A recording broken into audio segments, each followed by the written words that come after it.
നമസ്കാരം. സകലമാന കേരളത്തിലേക്ക് സ്വാഗതം. ആദ്യം പ്രധാന വാർത്തകൾ. ദേശീയപാത നിർമ്മാണത്തിനിടെ മണ്ണ് വീണ് അപകടം. മണ്ണിലകപ്പെട്ട അതിഥി തൊഴിലാളിയെ രക്ഷപ്പെടുത്തി. അപകടം ഇടുക്കി കല്ലാർ 60 മൈലിൽ.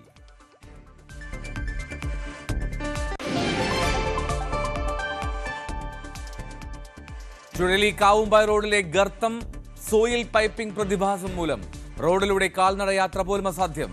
റോഡ് പൂർണ്ണമായും അടച്ചു. സ്ഥലം സന്ദർശിച്ച് പ്രാഥമിക പരിശോധന നടത്തി വിദഗ്ധ സംഘം.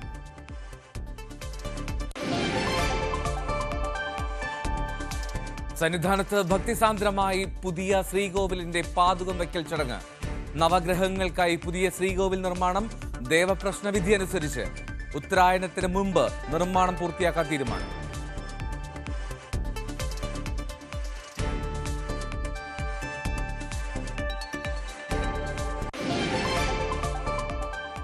പരിസ്ഥിതി ദിനത്തിൽ വൃക്ഷത്തൈകൾ വിതരണം ചെയ്ത് ന്യൂസ് 18 കേരളവും. തൈകൾ നൽകി മാതൃകയായി മേനംകുളം റീംസ് ഗാർഡൻസ്. മുഴുവൻ ജീവനക്കാർക്കും തൈകൾ സമ്മാനിച്ചു.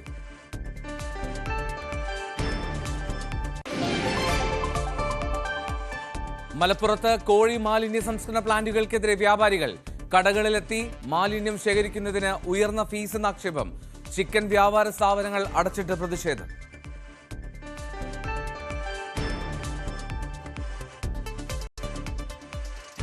സകലമാന കേരളത്തിലേക്ക് വിശദമായി. ഇടുക്കി കല്ലാർ 60 മൈൽ ദേശീയപാത നിർമ്മാണത്തിനിടെ മണ്ണ് വീണ് അപകടമുണ്ടായി. അതിഥി തൊഴിലാളിയുടെ ദേഹത്താണ് മണ്ണ് വീണത്. ഫോൺ ചെയ്യുന്നതിനിടെയായിരുന്നു സംഭവം. കുഴിക്കുള്ളിൽ മണ്ണ് മൂടപ്പെട്ട നിലയിലായ ഇദ്ദേഹത്തെ ഒപ്പമുണ്ടായിരുന്ന തൊഴിലാളികൾ രക്ഷപ്പെടുത്തി.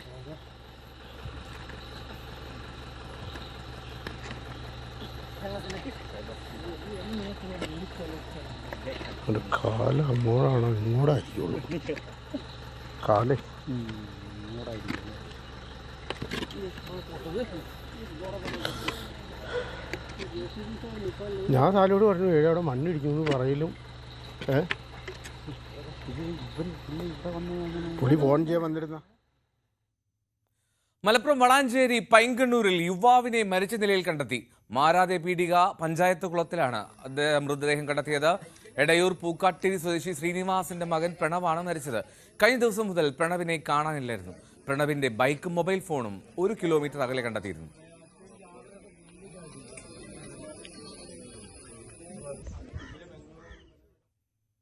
ശബരിമല സന്നിധാനത്ത് നവഗ്രഹങ്ങൾക്കായി നിർമ്മിക്കുന്ന പുതിയ ശ്രീകോവിലിന്റെ പാതുകം വെപ്പ് ചടങ്ങ് നടന്നു.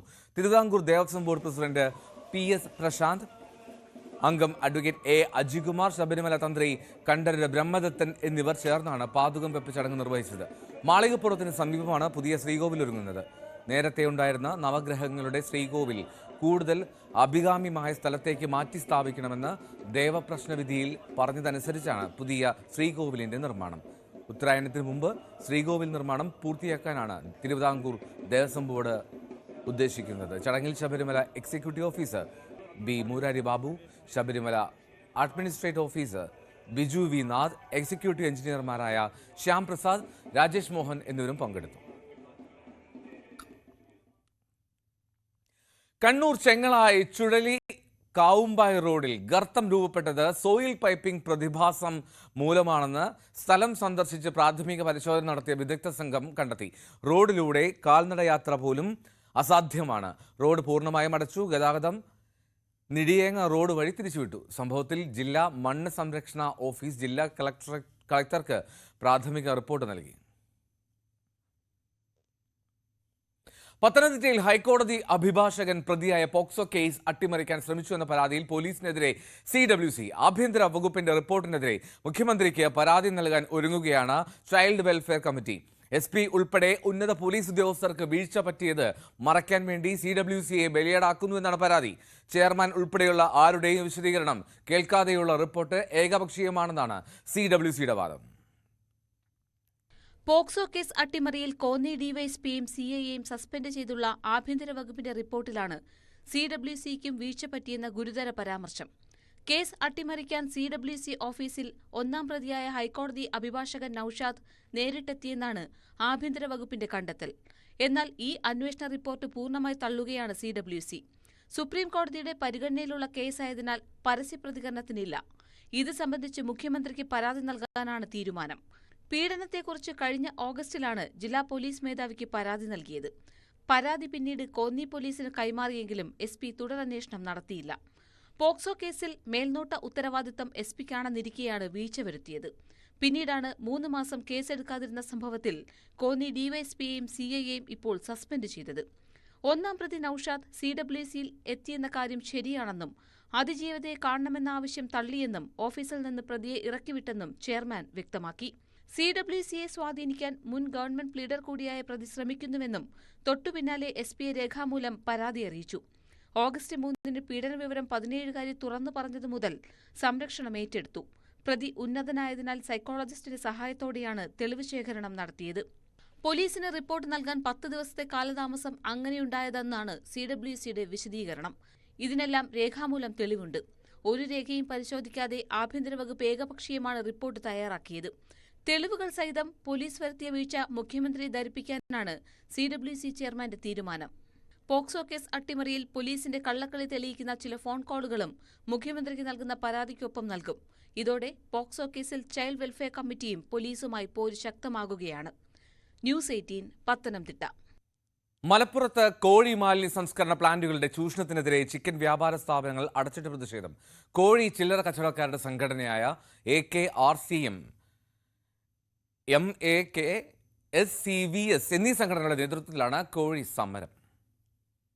കോഴി വ്യാപാരികളിൽ നിന്നും കടകളിലെത്തി മാലിന്യം ശേഖരിക്കുന്നതിന് ഉയർന്ന ഫീസ് വാങ്ങുന്നതിൽ പ്രതിഷേധിച്ചാണ് സമരം. മലപ്പുറം ജില്ലയിലെ മുഴുവൻ കോഴി വ്യാപാര സ്ഥാപനങ്ങളും അനിശ്ചിതകാലത്തേക്ക് അടച്ചിടുമെന്ന് സംയുക്ത സമരസമിതി ഭാരവാഹികൾ പറഞ്ഞു. വേസ്റ്റ് നിർമ്മാണത്തിനു വേണ്ടി സർക്കാർ ഉത്തരവ് പ്രകാരമുള്ള യൂസേഴ്സ് ഫീ നിലനിർത്തുക, റെൻഡറിംഗ് പ്ലാന്റ് ഉടമകളുടെ അനാവശ്യ യൂസർ ഫീ വർധന പിൻവലിക്കുക തുടങ്ങിയവയാണ് പ്രധാന ആവശ്യങ്ങൾ. ഞങ്ങളൊക്കെ പാവപ്പെട്ട കച്ചവടക്കാരാണ്. ഞങ്ങളെ സംബന്ധിച്ചിടത്തോളം ഈ മേഖലയിലെ പ്രതിസന്ധി കാരണം ഒരു നിവൃത്തിയില്ലാത്തതിന്റെ പേരിലാണ് ഇന്നൊരു സമരം പ്രഖ്യാപിച്ചത്. എല്ലാവർക്കും അറിയാം, കഴിഞ്ഞ 4-5 ദിവസം കഴിഞ്ഞാൽ പെരുന്നാൾ വരികയാണ്. ഈ പെരുന്നാൾ പോലും ഞങ്ങൾക്ക് നഷ്ടപ്പെടുന്ന രീതിയിലാണ് ഇവിടുത്തെ വ്യാപാരം നടന്നുകൊണ്ടിരിക്കുന്നത്. ഈ ഒരു പ്രതിസന്ധി സൃഷ്ടിക്കുന്ന ഈ കിങ്കരന്മാരെ നിലക്ക് നിർത്താൻ സർക്കാരും ബന്ധപ്പെട്ട DLFMCയും അതുപോലെ തന്നെ ജില്ലാ കളക്ടർ അടക്കം ആളുകൾ തയ്യാറാകണമെന്ന് ഞങ്ങൾക്ക് ഈ സമയത്ത് ഓർമ്മിപ്പിക്കാനുള്ളൂ. എന്നാൽ അപ്രതീക്ഷിതമായ സമരം ജനങ്ങളെ ബാധിച്ചു. വർദ്ധിപ്പിച്ച ഫീസ് പിൻവലിക്കണമെന്നും കടയിലെ മാലിന്യം സുഗമമായി നീക്കം ചെയ്യണമെന്നും കളക്ടർ ഉത്തരവിട്ടിട്ടും കമ്പനികൾ ധിക്കാരപരമായ സമീപനമാണ് സ്വീകരിക്കുന്നതെന്ന് സമരസമിതി കുറ്റപ്പെടുത്തി. അതേസമയം ബലിപെരുന്നാൾ അടുത്തെത്തിയതോടെ കോഴിയിറച്ചി വില കുത്തനെ ഉയരുകയാണ്. കിലോയ്ക്ക് 220 രൂപ വരെയാണ് ഇന്നത്തെ കോഴിയിറച്ചി വില. ന്യൂസ് 18 തിരൂർ. നിലമ്പൂരിൽ പോരാട്ടം മുറുകുന്നു.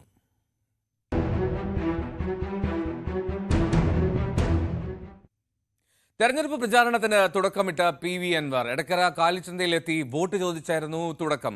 UDF-നോട് സഹകരിക്കാൻ മുന്നോട്ട് വെച്ച ആവശ്യങ്ങൾ അമ്പരപ്പിക്കുന്നതൊന്നുമല്ല. മുക്കാൽ പിണറായിയായ VD സതീശനെ അംഗീകരിക്കാൻ കഴിയില്ല. നിലമ്പൂരിലെ സാധാരണക്കാരായ ജനങ്ങൾ തനിക്കൊപ്പം ഉണ്ടാകുമെന്നും PV അൻവർ ന്യൂസ് 18-നോട് പറഞ്ഞു. സ്വതന്ത്ര സ്ഥാനാർത്ഥിയായ TV അൻവറിന്റെ പ്രചരണം എടക്കരയിൽ നിന്നാണ് തുടങ്ങുന്നത്. അൻവർക്ക, എങ്ങനെയാണ് ആയതൊരു റെസ്പോൺസ് ആളുകളുടെ റെസ്പോൺസ് വളരെ ആളുകളുടെ റെസ്പോൺസ് അനുകൂലമായതുകൊണ്ടാണല്ലോ നമ്മൾ അങ്ങനെ ഒരു തീരുമാനം എടുത്തത്. ആ ജനം എന്റെ കൂടെ ഉണ്ടാവും അവസാനം വരെ. അത് തന്നെയാണ് പ്രതീക്ഷിക്കുന്നത്. ഇപ്പോൾ UDF-ന് മുമ്പിൽ വെച്ച ചില ആവശ്യങ്ങളൊക്കെ അമ്പരപ്പിക്കുന്നതാണെന്നൊക്കെയാണ് പൊതുവെ UDF-കാർ പറയുന്നത്. അമ്പരപ്പിക്കേണ്ട കാര്യമില്ലല്ലോ. അവർ അവസാനമായി സംസാരിക്കുമ്പോൾ ഒറ്റ കാര്യം പറഞ്ഞുള്ളൂ. ഞാൻ പിണറായി സത്തെ താഴെ ഇറക്കാനാണ് എന്റെ ജീവൻ പണയം വെച്ച് ഈ പോരാട്ടത്തിന് ഇറങ്ങിയത്. അപ്പോൾ വീണ്ടും ഈ 2026 തെരഞ്ഞെടുപ്പ് പോകുമ്പോൾ ഈ പിണറായി സത്തിനെതിരെയാണ് ഇവിടെ വോട്ട് വരാൻ പോകുന്നത്.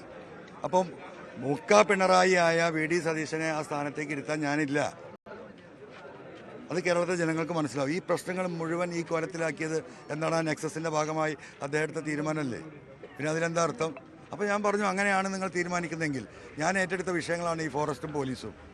അതിന് ഉത്തരവാദിത്തത്തിൽ ഏതെങ്കിലും ഒന്ന് തന്നെ ഏൽപ്പിക്കണം. സ്വാഭാവികമല്ലേ? ഈ ജനങ്ങളോട് ഞാൻ എന്ത് പറയും? ഇവരെ വിശ്വസിച്ചിട്ട് എങ്ങനെ ഈ ജനങ്ങളെ വിട്ട് ഞാൻ പോകും? അറ്റ്ലീസ്റ്റ് ഈ മലയോര കർഷകരുടെ പ്രശ്നം, വന്യജീവി പ്രശ്നം പരിഹരിക്കാൻ ആ കാര്യത്തിനെങ്കിലും ഒരു തീരുമാനം വേണ്ടേ? അത്രേ പറഞ്ഞുള്ളൂ. പരിഗണിക്കില്ല എന്ന് ഉറപ്പുള്ള കാര്യങ്ങളല്ല ആവശ്യപ്പെടുന്നത് UDF-ന് മുമ്പിൽ. അല്ല, അത് നിങ്ങൾക്ക് തോന്നുന്നല്ലേ? ജനങ്ങളല്ലേ തീരുമാനിക്കണ്ടേ? എങ്ങനെയാണ് ഇപ്പോൾ ഇതിനുള്ള ദിവസത്തെ പ്രചരണങ്ങൾ? LDF-ഉം UDF-ഉം ഒക്കെ എങ്ങനെ പോകും? പ്രചരണമൊക്കെ എങ്ങനെ പോകും? ചെറുതായിട്ടൊക്കെ പോകും. ആത്മവിശ്വാസത്തോടെ പ്രചരണവുമായി മുന്നോട്ട് പോവുകയാണ്. ഇടതുപക്ഷത്തിനും വലതുപക്ഷത്തിനും എതിരെ ഒരുപോലെ പ്രചരണം ശക്തമാക്കുകയാണ് PV അൻവർ. പ്രജിത് കോങ്ങാടിനൊപ്പം CV അനുമോദ്, ന്യൂസ് 18. മുഖ്യമന്ത്രിക്കെതിരെ വിമർശനം ഉന്നയിച്ച് വാട്സാപ്പ് പോസ്റ്റിട്ടതിൽ പോലീസ് രജിസ്റ്റർ ചെയ്ത കേസ് ഹൈക്കോടതി റദ്ദാക്കി. തിരുവനന്തപുരം മെഡിക്കൽ കോളേജിലെ SAT മെഡിക്കൽ എഡ്യൂക്കേഷൻ സൊസൈറ്റിയിലെ ജീവനക്കാരുടെ വാട്സാപ്പ് ഗ്രൂപ്പിലാണ് വിമർശനം വന്നത്. മെഡിക്കൽ കോളേജ് പ്രിൻസിപ്പൽ മുഖ്യമന്ത്രിയുടെ ഓഫീസിന് നൽകിയ പരാതിയുടെ അടിസ്ഥാനത്തിലാണ് മെഡിക്കൽ കോളേജ് പോലീസ് കേസെടുത്തത്. തുടർന്ന് ജീവനക്കാർ ഹൈക്കോടതിയെ സമീപിക്കുകയായിരുന്നു. അഡ്വക്കേറ്റ് അരുൺ ബി വർഗീസ് പ്രതികൾക്കായി ഹാജരായി. പ്ലാസ്റ്റിക്കിനെ ചെറുക്കാം, പരിസ്ഥിതിയെ കാത്തുസൂക്ഷിക്കാം.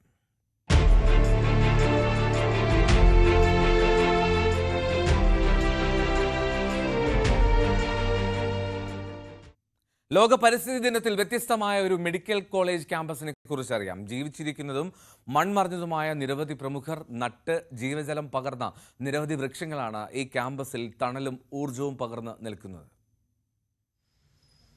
നെയ്യാറ്റിൻകര നൂറുൽ ഇസ്ലാം എഡ്യൂക്കേഷണൽ ട്രസ്റ്റിന്റെ കീഴിൽ പ്രവർത്തിക്കുന്ന ദന്തൽ കോളേജിന്റെയും നിംസ് ആശുപത്രിയുടെയും ക്യാമ്പസിൽ ഒരിക്കലെങ്കിലും സന്ദർശിച്ചിട്ടുള്ള മഹാരഥന്മാർ നട്ട് ജീവജലം പകർന്ന വൃക്ഷങ്ങളാണ് വളർന്ന് പന്തലിച്ചു നിൽക്കുന്നത്. ജസ്റ്റിസ് VR കൃഷ്ണയ്യർ, സ്വാതന്ത്ര്യ സമരസേനാനി KE Mammen, Gandhian Gopinathan Nair, AK Antony, doctor N Kalaselvi, justice P Sadasivam, Padmashri Parassala Ponnammal, Padmashri Thilakan, വിവിധ മന്ത്രിമാർ തുടങ്ങിയവർ നട്ട ഫലവൃക്ഷങ്ങളാണ് ഇവയൊക്കെ. വിവിധയിനം പ്ലാവ്, മാവ്, മാതളം, പേര, കണിക്കൊന്ന ഉൾപ്പെടെയുള്ള ചെറുവൃക്ഷങ്ങളും ക്യാമ്പസിൽ തലയെടുപ്പോടെ നിൽക്കുന്നു.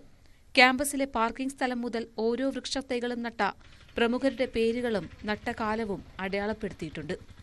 ഇവിടെ പറന്നിറങ്ങുന്ന പക്ഷികൾക്ക് കൂടൊരുക്കാനും പഴങ്ങൾ ഭക്ഷിച്ചു മടങ്ങാനും ആകും എന്നതും പ്രത്യേകതയാണ്. 2008 NIMS managing director MS Faisal ഖാന്റെ നേതൃത്വത്തിൽ താലൂക്കിലെ വിദ്യാഭ്യാസ സ്ഥാപനങ്ങളിൽ 1,00,000 വൃക്ഷത്തൈകൾ നട്ടുകൊണ്ടായിരുന്നു ഈ ആശയത്തിന് തുടക്കമിട്ടത്.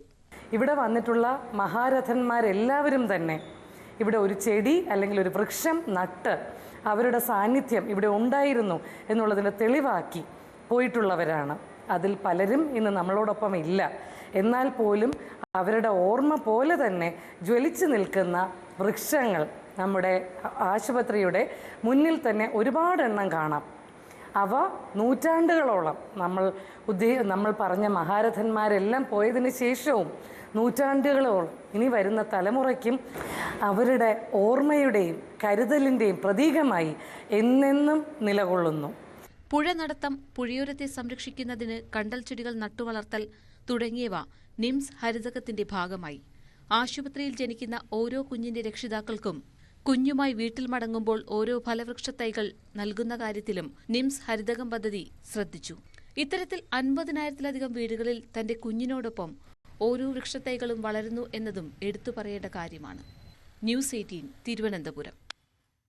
പരിസ്ഥിതി ദിനത്തിൽ നടാനുള്ള തൈകൾ സൗജന്യമായി നൽകുന്ന കോഴിക്കോട് കാരശ്ശേരി സ്വദേശി പൊയിൽ അബ്ദുറഹ്മാൻ ഇത്തവണയും പതിവ് തെറ്റിച്ചില്ല. തൈകൾക്കായി എത്തുന്നവരും ബഡ്ഡിംഗ് കൃഷി രീതിയും പഠിപ്പിച്ചാണ് മടങ്ങിപ്പോകുന്നത്. ഒരു മാവിൽ 80-ലധികം വെറൈറ്റി മാങ്ങകൾ കൃഷി ചെയ്ത് പ്രശസ്തനായ കർഷകൻ കൂടിയാണ് അബ്ദുറഹ്മാൻ. സ്കൂളുകൾ, പള്ളികൾ, വിവിധ സംഘടനകൾ തുടങ്ങി ആർക്കും അബ്ദു തൈകൾ സൗജന്യമായി നൽകും. പക്ഷേ ഒറ്റ കണ്ടീഷൻ: കൊണ്ടുപോകുന്ന തൈകൾ കൃത്യമായി പരിപാലിക്കണം. ഓരോ വർഷവും തൈകൾ കൊണ്ടുപോകുന്നവരുടെ പേരും സ്ഥലവും ഫോൺ നമ്പറുമെല്ലാം അബ്ദു വാങ്ങിവെക്കും. കൊണ്ടുപോയ തൈകളെല്ലാം പരിപാലിക്കുന്നുണ്ടോ എന്ന കാര്യം ഇടയ്ക്ക് പരിശോധിക്കുകയും ചെയ്യും. പൊതുസ്ഥലങ്ങളിൽ തൈ നടാനുള്ള തൈകൾ ഫ്രീ ആയിട്ട് കൊടുക്കും. അത് പിന്നെ ഓരോ സംഘടനകൾക്കല്ല, വ്യക്തികൾക്കല്ല കൊടുക്കുക. പിന്നെ ബഡ്ഡിംഗ് ക്രാഫ്റ്റിങ്ങിന്റെ ക്ലാസ് ഉണ്ടാവും. പിന്നെ കൃഷിനെ പറ്റി ആരോഗ്യരംഗം, കൃഷി അതിനുള്ള കാര്യങ്ങൾ ഒന്ന് ഡോക്ടർ നാരായണൻകുട്ടി വാര്യരാണ് ക്ലാസ് എടുത്തത്. പിന്നെ മാവിനെ പറ്റി ക്ലാസ് എടുത്ത് MS കോട്ടയിൽ. ഇങ്ങനത്തെ കർഷകരൊന്ന് ക്രോഡീകരിച്ചിട്ട് മറ്റുള്ളവർക്ക് അറിവ് കൊടുക്കാനുള്ള എന്തെങ്കിലും സംഭവം, അത്ര തന്നെ. 10 വർഷമായി തൈകൾ വിതരണം ചെയ്യുകയാണ് അബ്ദുറഹ്മാൻ. വിവിധ തണൽ മരങ്ങളും ഫലവൃക്ഷ തൈകളായ ചാമ്പ, റംബൂട്ടാൻ, മാവ് തുടങ്ങിയ തൈകളാണ് വിതരണം ചെയ്യുന്നത്. വിവിധ കൃഷികളെക്കുറിച്ചുള്ള വിദഗ്ധരുടെ ക്ലാസുകളും ബഡ്ഡിംഗ് പരിശീലനവും തൈ വിതരണവുമെല്ലാം ഇത്തവണയും വിപുലമായി നടത്തി. മലപ്പുറം, കോഴിക്കോട് ജില്ലകളിൽ നിന്നായി നിരവധി പേർ ക്ലാസുകളിൽ പങ്കെടുത്തു. ടൂറിസം വകുപ്പിന്റെ കയാക്കിംഗ് മാധ്യമ പുരസ്കാരത്തിൽ മികച്ച ക്യാമറമാനുള്ള പുരസ്കാരം ലഭിച്ച റഫീഖ് തോട്ടുമുഖത്തെയും ആദരിച്ചു.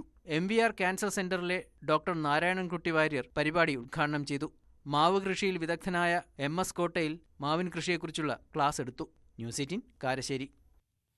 പരിസ്ഥിതി ദിനത്തോടനുബന്ധിച്ച് ന്യൂസ് 18 കേരളത്തിലും വൃക്ഷത്തൈ വിതരണം നടന്നു. തിരുവനന്തപുരം മേനംകുളം റീംസ് ഗാർഡൻസിന്റെ നേതൃത്വത്തിലാണ് സ്ഥാപനത്തിലെ മുഴുവൻ ജീവനക്കാർക്കും വൃക്ഷത്തൈകൾ വിതരണം ചെയ്തത്.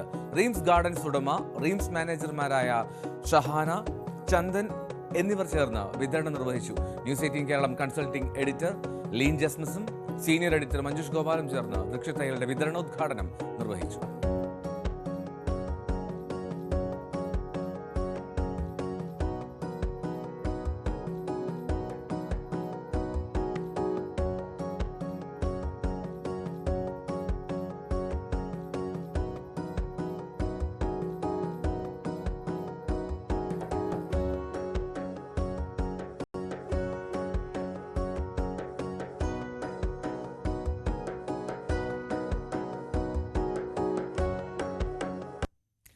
പരിസ്ഥിതി ദിനത്തോടനുബന്ധിച്ച് വനം വന്യജീവി വകുപ്പിന്റെ നേതൃത്വത്തിൽ ശില്പശാല സംഘടിപ്പിച്ചു. ഇടുക്കി മെഡിക്കൽ കോളേജ് നഴ്സിംഗ് വിദ്യാർത്ഥികൾക്കായിട്ടാണ് ശില്പശാല നടത്തിയത്. സാമൂഹ്യ വനവൽക്കരണം, വന്യമൃഗങ്ങൾക്ക് വനത്തിൽ തന്നെ വെള്ളവും ഭക്ഷണവും ഒരുക്കുകയാണ് ലക്ഷ്യം. വനംവകുപ്പിന്റെ mission food fodder and water പദ്ധതിയുടെ ഭാഗമായാണ് ശില്പശാല. Assistant wild life warden B Prasad Kumar ഉദ്ഘാടനം നിർവഹിച്ചു. വിത്തുണ്ട നിർമ്മാണമാണ് ഇത്. സീഡ് ബോളുകൾ നമ്മൾ മണ്ണും ചാണകവും ഉമ്മിയൊക്കെ ചേർത്ത് കുഴച്ച് വെയിലത്ത് വെച്ച് ഉണക്കിയിട്ട് നമ്മൾ നിശ്ചിത സ്ഥലങ്ങളിൽ വനമേഖലയിൽ ശോഷണം സംഭവിച്ച വനമേഖലകളിലും തീ കത്തിപ്പോയ വനവിഭാഗങ്ങളിലും അതുപോലെ വിദേശ സസ്യങ്ങളുടെ ആധിക്യം മൂലം മറ്റ് സസ്യങ്ങൾ വളരാതെ വിദേശ സസ്യങ്ങൾ റിമൂവ് ചെയ്ത സ്ഥലങ്ങളിലും ഈ വിത്തുണ്ട പ്രയോഗം നടത്തി കൂടുതൽ ഹരിതാപമാക്കി മൃഗങ്ങൾക്ക് കാടിനുള്ളിൽ ഭക്ഷണവും വെള്ളവും നൽകുക. അതോടൊപ്പം തന്നെ വന്യമൃഗശല്യത്തിന് ഒരു പരിധിവരെ പരിഹാരം കാണുക, വന്യമൃഗങ്ങൾ ഭക്ഷണത്തിന് വനത്തിന് പുറത്തോട്ട് വരുന്ന ഒഴിവാക്കുക എന്ന ഉദ്ദേശത്തിന്റെ ഫലമായി നടപ്പാക്കുന്ന പദ്ധതി. വനത്തിൽ ഫലവൃക്ഷങ്ങൾ നട്ടുപിടിപ്പിക്കുന്ന പുതിയ രീതിയായ വിത്തുണ്ട നിർമ്മാണവും വനപാലകർ വിദ്യാർത്ഥികൾക്ക് പരിചയപ്പെടുത്തി. Beat forest officer Joseph Varghese class നയിച്ചു. Deputy range forest officer KC Anandan അധ്യക്ഷനായി. ന്യൂസ് 18 ഇടുക്കി. മഴക്കാല വിളകളുടെ കൃഷിക്ക് മുന്നോടിയായുള്ള ക്യാമ്പയിന് പട്ടാമ്പി കൃഷി വിജ്ഞാന കേന്ദ്രത്തിന്റെ നേതൃത്വത്തിൽ തുടക്കമായി.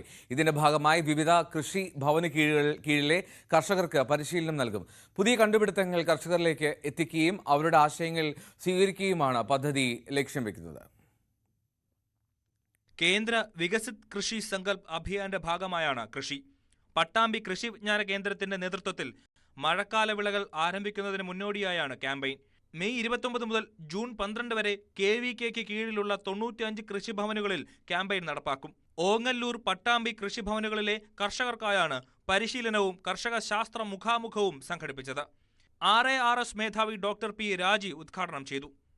പദ്ധതിയിലൂടെ പുതിയ കണ്ടുപിടുത്തങ്ങൾ കർഷകരിലേക്ക് എത്തിക്കുക, അവരുടെ ആശയങ്ങൾ സ്വീകരിച്ച് കൃഷി നടപ്പാക്കാനും ലക്ഷ്യമിടുന്നു.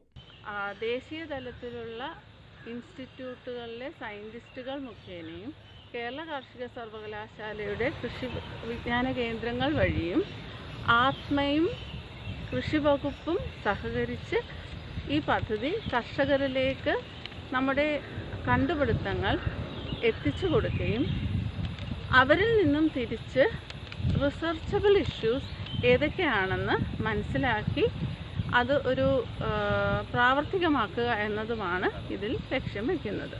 മത്സ്യ സംസ്കരണവുമായി ബന്ധപ്പെട്ട പുതിയ ടെക്നോളജി കർഷകരെ പരിചയപ്പെടുത്തുക, അതുവഴി കർഷകർക്ക് വരുമാനം വർദ്ധിപ്പിക്കാനുള്ള സാധ്യത ഒരുക്കുകയും ചെയ്യുന്നു. വികസിത് കൃഷി സങ്കല്പ് അഭിയാന്റെ ഭാഗമായി സെൻട്രൽ ഇൻസ്റ്റിറ്റ്യൂട്ട് ഓഫ് ഫിഷറീസ് ടെക്നോളജിയും ഇതിൻ്റെ ഭാഗമാവുകയാണ്. KVK പട്ടാമ്പിയിലൂടെ ഞാൻ പ്രതിനിധീകരിക്കുന്ന സ്ഥാപനം എന്ന് പറഞ്ഞാൽ ഫിഷിനെ പിടിക്കാനും അതിൻ്റെ മൂല്യവർദ്ധിത ഉൽപ്പന്നങ്ങളും അതിൻ്റെ ക്വാളിറ്റിയെക്കുറിച്ചും പഠിക്കുകയും അതിനെക്കുറിച്ച് പഠനം നടത്തുകയും ഗവേഷണം ചെയ്യുന്ന സ്ഥാപനമാണ്. ആദ്യ ദിനത്തിൽ കുലുക്കല്ലൂർ, തിരുവേഗപ്പുറ, കൊപ്പം, വിളയൂർ എന്നീ കൃഷിഭവനുകളിലാണ് പരിശീലനം നടന്നത്. പച്ചക്കറി ഉൽപ്പാദനം, പഴം പച്ചക്കറി സംസ്കരണം എന്നിവയും നടപ്പാക്കും. ന്യൂസ് 18 പട്ടാമ്പി. വനം വകുപ്പിന്റെ ട്രീ ബാങ്കിംഗ് പദ്ധതിക്കെതിരെ ഇടുക്കിയിൽ പ്രതിഷേധം ശക്തമാവുകയാണ്. പദ്ധതിയിലൂടെ കാർഷിക ഭൂമി വനവൽക്കരിക്കാനാണ് ലക്ഷ്യം എന്നാണ് ആരോപണം. സ്വകാര്യ ഭൂമിയിലെ വൃക്ഷാവരണം വർദ്ധിപ്പിക്കുക എന്ന ലക്ഷ്യത്തോടെയാണ് സോഷ്യൽ ഫോറസ്ട്രി വിഭാഗം ട്രീ ബാങ്കിംഗ് പദ്ധതി നടപ്പിലാക്കുന്നത്. നിലവിൽ ഇടുക്കിയിലെ കർഷകരിൽ നിന്ന് ചന്ദനമരങ്ങൾ നട്ടുപിടിപ്പിക്കാനാണ് അപേക്ഷ ക്ഷണിച്ചിരിക്കുന്നത്. 15 വർഷം മരം പരിപാലിക്കുന്നതിന് സാമ്പത്തിക സഹായം ലഭ്യമാക്കുമെന്നും പിന്നീട് ചന്ദനമരങ്ങൾ മുറിച്ച് വിൽക്കാമെന്നുമാണ് പ്രഖ്യാപനം. എന്നാൽ സമാന രീതിയിൽ വനം വകുപ്പ് മുൻപ് പ്രഖ്യാപിച്ച പല പദ്ധതികളും പിന്നീട് പ്രതിസന്ധി സൃഷ്ടിച്ചിട്ടുണ്ട്.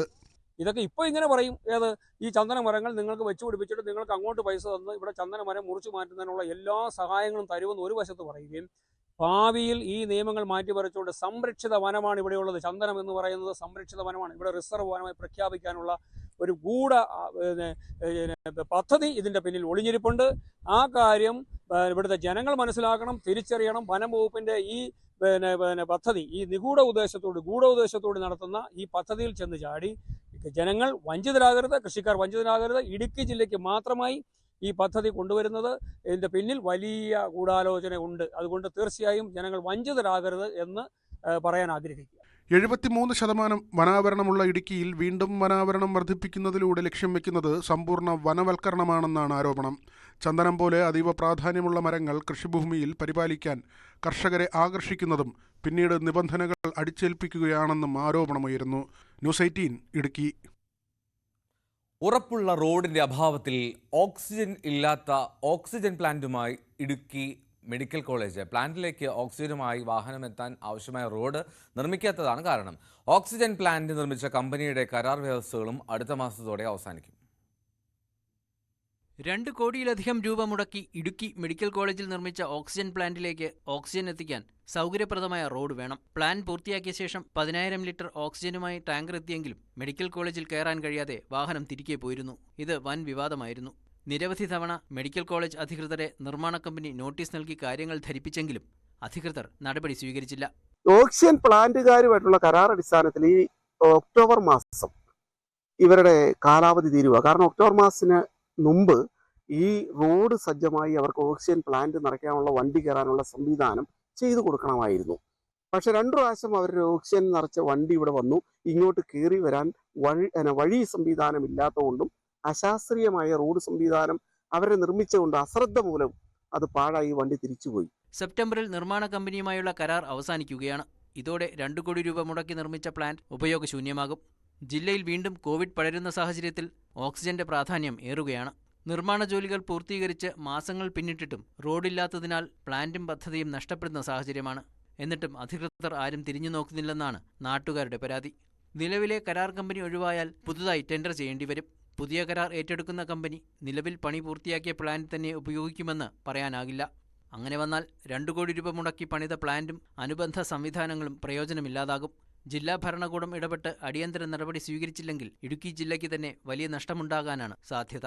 ന്യൂസ് 18 ഇടുക്കി. നഷ്ടമായ സ്വർണം വിദ്യാർത്ഥിനികളുടെ സത്യസന്ധത മൂലം തിരികെ കിട്ടിയ സന്തോഷത്തിലാണ് മലപ്പുറത്തെ ഒരു അധ്യാപിക. വളാഞ്ചേരി കൊട്ടാരം സ്വദേശിനി ദിൽഷാനയ്ക്കാണ് നഷ്ടമായ സ്വർണ്ണാഭരണം തിരികെ കിട്ടിയത്. ആഭരണം കളഞ്ഞുകിട്ടിയ കുട്ടികൾ പോലീസിനെ ഏൽപ്പിക്കുകയായിരുന്നു. കഴിഞ്ഞ ദിവസമാണ് പഠനം കഴിഞ്ഞ് വീട്ടിലേക്ക് മടങ്ങുകയായിരുന്ന വിദ്യാർത്ഥിനികൾക്ക് സ്വർണ്ണാഭരണം കളഞ്ഞു കിട്ടിയത്. 1 പവനുള്ള ബ്രേസ്ലെറ്റാണ് എടയൂർ സ്വദേശിനി ദേവികയ്ക്കും വട്ടപ്പറമ്പ് സ്വദേശിനി ജഹാനയ്ക്കും കിട്ടിയത്. സ്വർണവുമായി നേരെ പോലീസ് സ്റ്റേഷനിലെത്തി. വളാഞ്ചേരി കൊട്ടാരം സ്വദേശിനി വാഴയിൽ ദിൽഷാനയുടെ ആഭരണമാണ് നഷ്ടപ്പെട്ടത്. ഭർത്താവ് സമ്മാനമായി നൽകിയ ബ്രേസ്ലെറ്റ് നഷ്ടമായ വിവരം ഭയം കാരണം ദിൽഷാന വീട്ടിൽ പറഞ്ഞിരുന്നില്ല. പോലീസിൽ പരാതിയും നൽകിയില്ല. എന്നാൽ സുഹൃത്തുക്കളോടും പരിചയമുള്ള ഓട്ടോ ഡ്രൈവർമാരെയും അറിയിച്ചു. ഇവർ വാട്സാപ്പ് ഗ്രൂപ്പ് വഴി ഷെയർ ചെയ്തിരുന്നു. ഇത് കണ്ട പോലീസ് ദിൽഷാനയെയും വിദ്യാർത്ഥിനികളായ ജഹാനയെയും ദേവികയെയും വിളിച്ചു വരുത്തി സ്ഥിരീകരിച്ച ശേഷം ആഭരണം തിരികെ നൽകുകയായിരുന്നു. വിദ്യാർത്ഥിനികളുടെ സത്യസന്ധതയ്ക്ക് പോലീസും ദിൽഷാനയും സമ്മാനങ്ങൾ നൽകി. മധുരം നൽകി സന്തോഷം പങ്കിട്ടാണ് ദിൽഷാന മടങ്ങിയത്. ദിൽഷാന മുൻപ് അധ്യാപികയായിരുന്നു. വളാഞ്ചേരിയിലെ സ്വകാര്യ സ്ഥാപനത്തിൽ അക്കൗണ്ടിംഗ് വിദ്യാർത്ഥിനികളാണ് ദേവികയും ജഹാനയും. ന്യൂസ് 18 തിരൂർ. പൊതുസമൂഹത്തിന്റെ കൂടുതൽ പരിഗണനയും പിന്തുണയും അർഹിക്കുന്നുണ്ട് ഭിന്നശേഷിക്കാർ. അവരിൽ സമൂഹത്തിന് പ്രചോദനമായ വ്യക്തികളെ പരിചയപ്പെടുത്തുകയാണ് ഷമീർ ഉർപ്പള്ളി എന്ന ഫോട്ടോ ജേർണലിസ്റ്റ്. പുനരുദ്ധാനം എന്ന പുസ്തകത്തിലൂടെയാണ് ഷമീർ ഭിന്നശേഷിക്കാരായ ചിലരുടെ അതിജീവന കഥ പറയുന്നത്. ഒരാളും മറ്റൊരാളെ പോലെയല്ല. എല്ലാവരിലും ഓരോ കഴിവുകൾ ഒളിഞ്ഞിരിപ്പുണ്ട്. ശാരീരിക മാനസിക വെല്ലുവിളി നേരിടുന്നവരിലും കഴിവുകൾ അനവധി. അത് തിരിച്ചറിഞ്ഞ് പരിപോഷിപ്പിക്കുമ്പോഴാണ് ജീവിതം വിജയകരമാകുന്നത്. ഒഴുക്കിനെതിരെ നീന്തി ജീവിത വിജയം നേടിയ ഭിന്നശേഷിക്കാരായ 20 ജീവിതങ്ങളെക്കുറിച്ചാണ് ഫോട്ടോ ജേർണലിസ്റ്റായ ഷമീർ ഉർപ്പള്ളി തന്റെ പുനരുദ്ധാനം എന്ന പുസ്തകത്തിൽ പങ്കുവയ്ക്കുന്നത്. സ്പെഷ്യൽ ഒളിമ്പിക്സ് ജേതാവും ഗിന്നസ് ബുക്കിൽ ഇടം പിടിക്കുകയും ചെയ്ത അസീം വെളിമണ്ണം മുതൽ ശാരീരിക വെല്ലുവിളിയെ അതിജീവിച്ച് സിവിൽ സർവീസ് സ്വന്തമാക്കിയ കോഴിക്കോട് സ്വദേശിനി ഷാരിക IAS, വയനാട് സ്വദേശിനി ഷെറിൻ IAS അടക്കമുള്ള 20 പേരുടെ ജീവിത കഥയാണ് പുസ്തകത്തിൽ.